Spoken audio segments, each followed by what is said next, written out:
کھلی ہوئی ہے. اب جب پوری کھلی ہوئی ہے تو اس کا پورا ڈھانکنا ضروری ہوگا، پورے سراپا کا حجاب ہوگا، تب جا کر کے یہ ڈھکے گی. بعض لوگوں نے ستر اور حجاب کے درمیان فرق نہیں کیا. اس فرق نہ کرنے کی وجہ سے یہ غلط فہمیاں پیدا ہو گئی ہیں. اگر ستر اور حجاب کے درمیان فرق کر لیتے تو معاملہ ملتبس نہ ہوتا، معاملہ گنجلک نہ ہوتا. ستر اور حجاب کے درمیان فرق کیا ہے؟ ستر مرد کا الگ ہے، عورت کا الگ ہے. عورت کا ستر چہرہ چھوڑ کر، ہاتھ چھوڑ کر، پیر چھوڑ کر، اور پیر میں کیا؟ پشتے پا، پیر کی پیٹھ. تو پیر کا اوپری حصہ یعنی پشتے پا ایک، ہاتھ دو اور چہرہ تین. ان تین چیزوں کو چھوڑ کر کے عورت کا پورا بدن یہ ستر ہے. مرد کا ستر کہاں سے کہاں تک ہے؟ ناف سے لے کر گھٹنے تک. ناف سے لے کر گھٹنے تک یہ مرد کا ستر ہے. تو ستر کا حکم عورت کو بھی ہے اور مرد کو بھی ہے. عورت اپنا ستر کہیں ظاہر نہیں کر سکتی اور مرد اپنا ستر کہیں نہیں ظاہر کر سکتا. ناف سے لے کر گھٹنے تک ظاہر نہیں کر سکتا، اور عورت بھی ان تین جگہوں کے علاوہ پورے بدن میں سے کسی عضو کو کسی کے سامنے ظاہر نہیں کر سکتی. کسی کے سامنے سے میری مراد اجنبی، جیسا کہ ابھی میں بتاؤں گا. اور حجاب کہتے ہیں پورے بدن کو ڈھکنا. تو ستر الگ چیز ہے، حجاب الگ چیز ہے. ستر مرد اور عورت دونوں کے لیے ہے اور حجاب صرف عورت کے لیے ہے. ستر کا ثبوت کس آیت کریمہ سے ملتا ہے؟ آئیے دیکھ لیتے ہیں. اللہ تبارک و تعالی نے ارشاد فرمایا وَقُلْ لِلْمُؤْمِنَاتِ يَغْضُضْنَ مِنْ أَبْصَارِهِنَّ وَيَحْفَظْنَ فُرُوجَهُنَّ وَلَا يُبْدِينَ زِينَتَهُنَّ إِلَّا مَا ظَهَرَ مِنْهَا وَلْيَضْرِبْنَ بِخُمُرِهِنَّ عَلَى جُيُوبِهِنَّ وَلَا يُبْدِينَ زِينَتَهُنَّ إِلَّا لِبُعُولَتِهِنَّ أَوْ آبَائِهِنَّ أَوْ آبَاءِ بُعُولَتِهِنَّ أَوْ أَبْنَائِهِنَّ أَوْ أَبْنَاءِ بُعُولَتِهِنَّ او اخوانهن او بنی اخوانهن او بنی اخواتهن او نسائهن او ما ملكت ايمانهن او التابعين غير اولي الاربة من الرجال او الطفل الذين لم يظهروا على عورات النساء. آپ چلے جاؤ ادھر چلے جاؤ تھوڑا سا. على عورات النساء ولا يضربن بارجلهن ليعلم ما يخفين من زينتهن وتوبوا الى الله جميعا ايها المؤمنون لعلكم تفلحون. اللہ تبارک تعالیٰ نے ارشاد فرمایا آپ مومنہ عورتوں سے کہہ دیجئے کہ وہ اپنی نگاہوں کو پست رکھیں، اپنی عفت کی حفاظت کریں اور اپنے زینت کو نہ ظاہر کریں مگر جو چیز ظاہر ہو جائے. وَلَا يُبْدِينَ زِينَتَهُنَّ کے بعد اللہ تبارک و تعالیٰ نے اس سے ایک مجمل استثناء کیا ہے.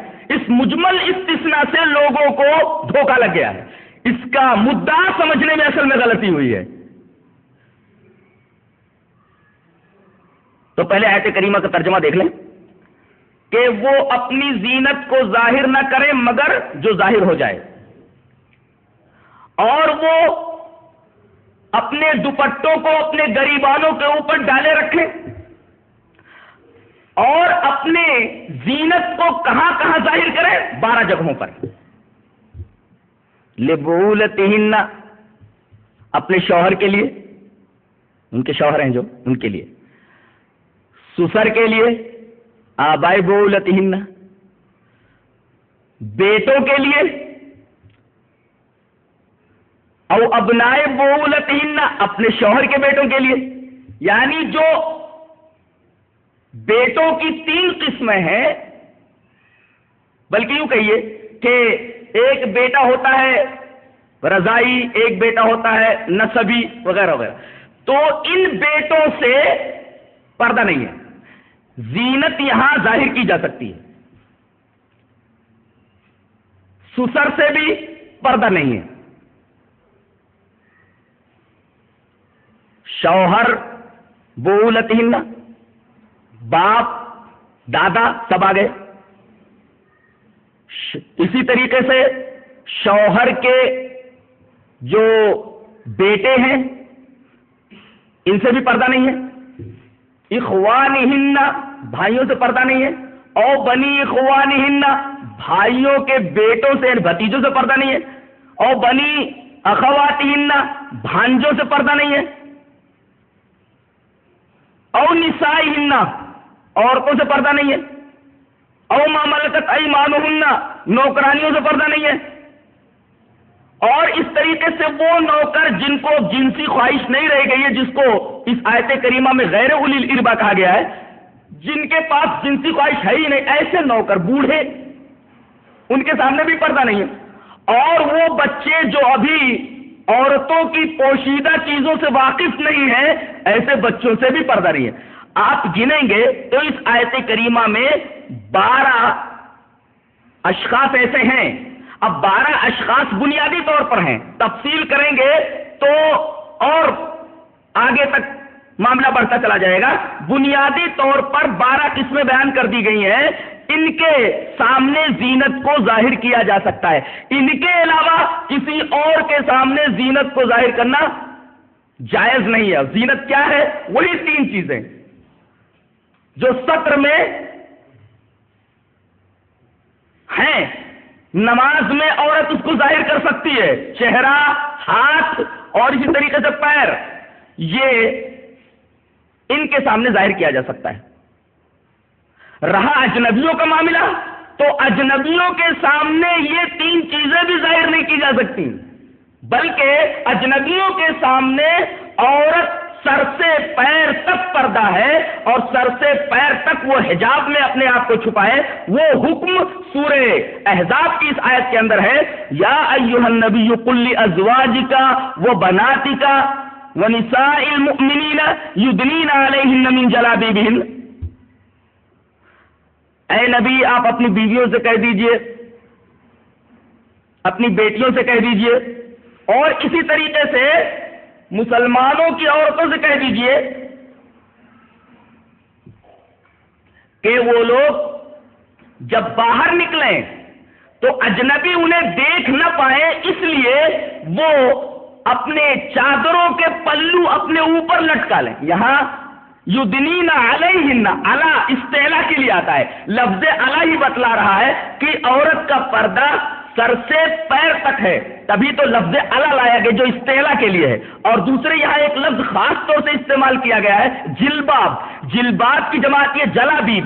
جلباب کا مطلب علماء لغت نے بیان کیا ہے ما یستر جمیع بدن المرأة، جو عورت کے پورے بدن کو ڈھانک لے. جمیع بدن المرأة، جس میں چہرہ بھی ہے، ہاتھ بھی ہے اور پیر بھی ہے. تو حجاب سر سے پیر تک ہے. ستر 3 چیزوں کے علاوہ پورا بدن ہے. یہ 3 جگہیں جو محرم ہے ان کے اوپر ظاہر کر سکتی ہے اور نماز کے اندر ظاہر کر سکتی ہے. بقیہ اجنبیوں کے لیے اس کا پورا سراپا سر سے پیر تک وہ عورت ہے، سر سے پیر تک ننگی ہے. اسے ان تمام سے اپنے آپ کو چھپانا چاہیے. آج ماحول اتنا بگڑ گیا ہے کہ پردے کی کوئی اہمیت ہی نہیں رہ گئی ہے. پردہ دقیہ نوسی کی علامت بن گئی ہے. جو آدمی پردے کی بات کہتے ہیں یہ تو دقیہ نوس ہے، یہ تو 1400 سال پرانی روایت کے ساتھ چمٹا ہوا ہے. اور 1400 سال کی پرانی روایت اب اس جدید دور کے اندر آؤٹ آف ڈیٹ ہو چکی ہے، فرسودہ ہو چکی ہے. اب وہ تہذیب اور وہ روایت ہمارے اس دور کے اندر چلنے والی نہیں ہے. سوال یہ ہے کہ چلے گی کیسے نہیں؟ علت تو جو پہلے تھی وہ علت آج بھی ہے. شراب اس وجہ سے مضر ہے اس لیے کہ علت جو پہلے تھی علت آج بھی ہے، اور جس طریقے سے پردے کی جو علت پہلے تھی وہ علت آج بھی ہے. فحاشی اس کی علت تھی، وہ علت آج بھی موجود ہے. تو چیز آؤٹ آف ڈیٹ کیسے ہو سکتی ہے، فرسودہ کیسے ہو سکتی ہے؟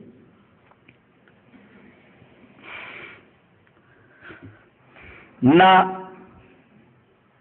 ددیحالی رشتوں سے کوئی پردہ ہے، نہ نہالی رشتوں سے بھی کوئی پردہ نہیں ہے، اور مشترکہ رہائش کے اندر تو یہ چیز بالکل مفقود ہو کر کے رہ گئی ہے۔ بہنوئیوں سے اگر پردہ کرے عورت تو لوگ اسے بہت مایوس سمجھتے ہیں، دیور سے پردہ کرے تو بہت مایوس سمجھا جاتا ہے، جیٹ سے پردہ کرے تو بہت مایوس سمجھا جاتا ہے۔ دیور کے بارے میں بھابیاں یہ بولتی ہیں، ارے یہ تو اپنے بیٹے کی طرح ہے، یہ تو میرے شوہر کا بھائی ہے، یہ تو میرے بیٹے جیسا ہے۔ ٹھیک ہے، آپ کی نگاہ میں بیٹا ہے، لیکن شریعت کے پابند پورے مسلمان ہیں، اس میں عقل کو دخل نہیں ہوگا۔ ہم جب تک مسلمان ہیں تب تک ہمیں اسلام کے اصولوں پر چلنا ہوگا۔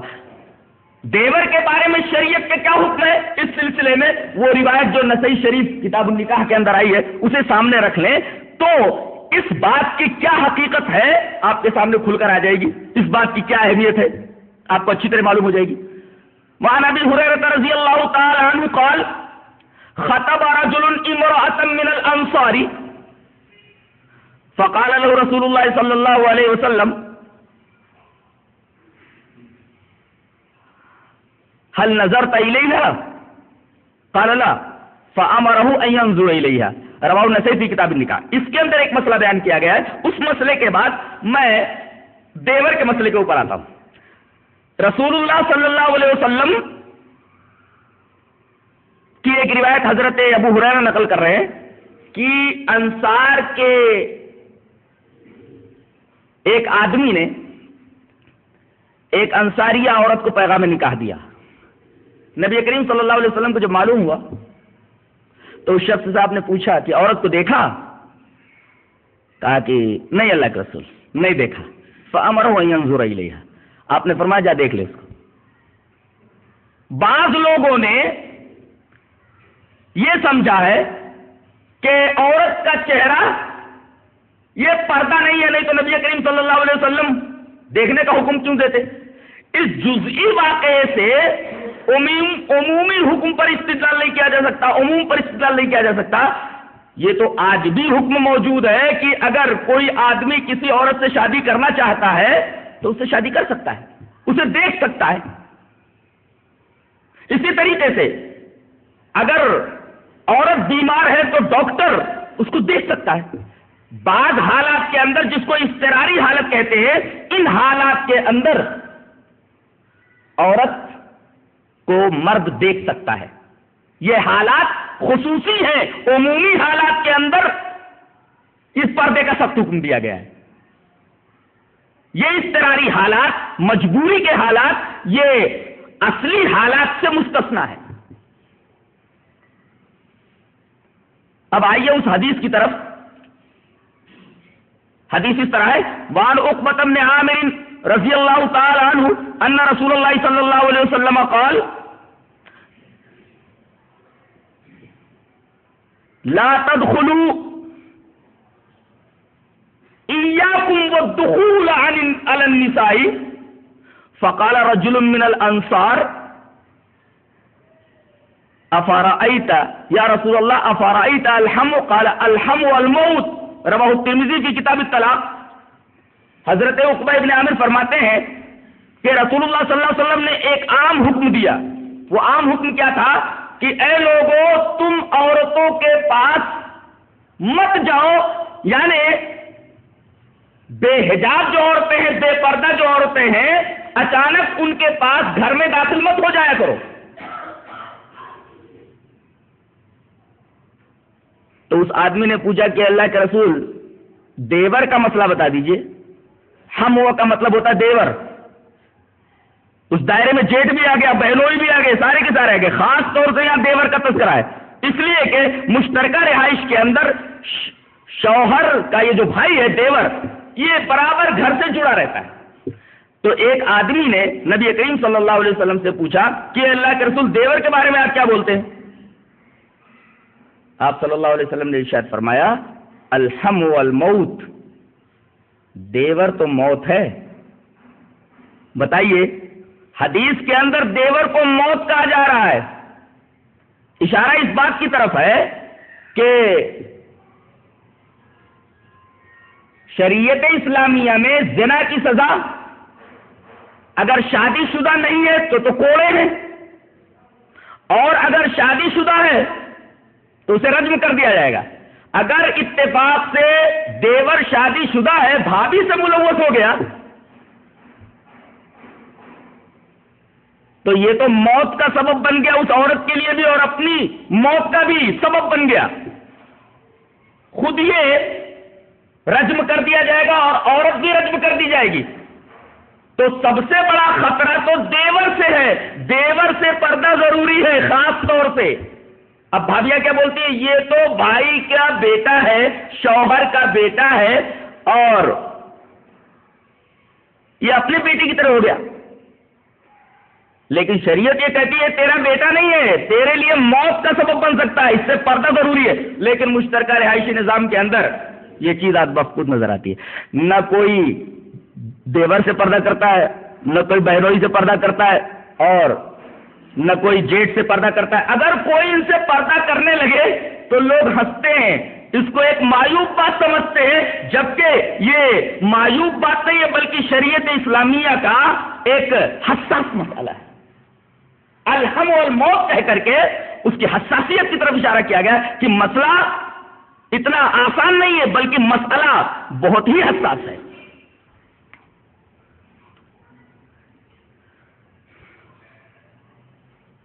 عام طور پر یہ دیکھا جاتا ہے لوگ پھوپھا سے پردہ معیوب سمجھتے ہیں.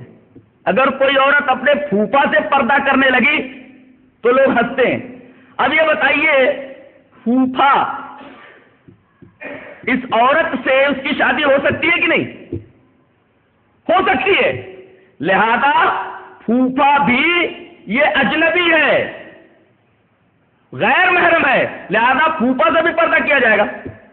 اسی طریقے سے لڑکی خالو سے بھی پردہ کرے گی، اس لیے کہ اس کی بہن جب ایک شخص کے نکاح میں ہے تو جب تک اس کی بہن اس کے نکاح میں ہے تب تک تو اس سے شادی نہیں کر سکتا. لیکن اتفاق سے اگر اس کی بہن مر جائے تو سالی سے نکاح کر سکتا ہے کہ نہیں؟ تو سالی جو خالو سمجھ کر کے پردہ نہیں کر رہی تھی، اس کے لیے تو ہمیشہ کے لیے حرام نہیں ہے. اس کے لیے تو ہمیشہ کے لیے حرام نہیں، بلکہ وہ ایک علت آ گئی تھی جس کی وجہ سے وہ حرمت تھی، وہ علت جب ظاہر ہوگی تو اس کے لیے حلال ہو جائے گی. لہذا خالو سے بھی پردہ ضروری ہے، خالو سے پردہ ضروری، اسی طریقے سے پھوپھا سے بھی پردہ ضروری ہے. عام طور پر یہ دیکھا جاتا ہے بعض لڑکے ہوتے ہیں خالہ کی لڑکیوں سے بھی پردہ ہے کہ نہیں ہے، بھائی کی لڑکیوں سے بھی پردہ ہے. کسی بھائی کی لڑکیوں سے شادی ہو سکتی ہے، اس کے لیے حرام نہیں ہے، شادی ہو سکتی ہے. خالہ کی لڑکیوں سے بھی شادی ہو سکتی ہے. عام طور پر یہ دیکھا جاتا ہے کہ بھائی کی لڑکیوں سے بھی کوئی پردہ نہیں رہتا ہے، جبکہ پردہ یہاں بھی ضروری ہے. خالہ کی لڑکیوں کے ساتھ بھی پردہ ضروری ہے، وہاں بھی پردہ نہیں ہے. اور حقیقی خالہوں کو تو چھوڑو، یہاں تو بچوں نے عادت بنا لی ہے، کسی کو بھی راستہ چلتے کسی بھی گھر کی عورت کو خالہ بنا لیتے ہیں. 2-4 دفعہ خالہ بولے، اس کے بعد 5ویں مرتبہ جب اس گھر سے گزرے، او خالہ کیا حال ہے، اس کے بعد بغیر کچھ کہے ہوئے سیدھے گھر میں گھس جاتے ہیں. مسئلہ خالہ کا حال دریافت کرنا نہیں ہے، مسئلہ کچھ اور ہے، اپنا مسئلہ حل کرنے کی کوشش میں ہے. وہ خالہ کی طبیعت اور خالہ کی حالت سے اس کو کوئی دلچسپی نہیں. تو حقیقی خالہ تو چھوڑو، یہاں جو نقلی خالائیں ہیں ان کے گھروں میں لوگ گھس جاتے ہیں اور گھر والے کوئی برا نہیں مانتے، اسے کوئی معیوب بات نہیں سمجھتے. اس طرح بے پردگی عام ہو چکی ہے. بظاہر ہم یہ دیکھتے ہیں کہ اسلامی معاشرے کے اندر نقاب پہننے کا رواج موجود ہے، لڑکیاں عام طور پر حجاب کے ساتھ باہر نکلتی ہیں، نقاب کے ساتھ باہر نکلتی ہیں، لیکن اندرونی جو زندگی ہے وہ بہت ہی بری ہے. وہ لوگ جو معاشرے کی نفسیات کے اوپر گہری نگاہ رکھتے ہیں، ان کے اوپر یہ حقیقت بالکل واضح ہے کہ بظاہر ہمارا معاشرہ ایسا لگتا ہے کہ پردے کا اہتمام ان کے گھروں میں ہے، لیکن حقیقت میں اس پردے کے اہتمام سے کوئی فائدہ نہیں ہے، اس لیے کہ جن لوگوں کا داخلہ گھروں میں ممنوع ہے ایسے لوگ گھروں میں آتے جاتے ہیں اور گھر کی عورتیں ان سے کوئی پردہ نہیں کرتی۔ حالانکہ اس سلسلے میں کتنا حساس ہے ہمارا دین، کتنی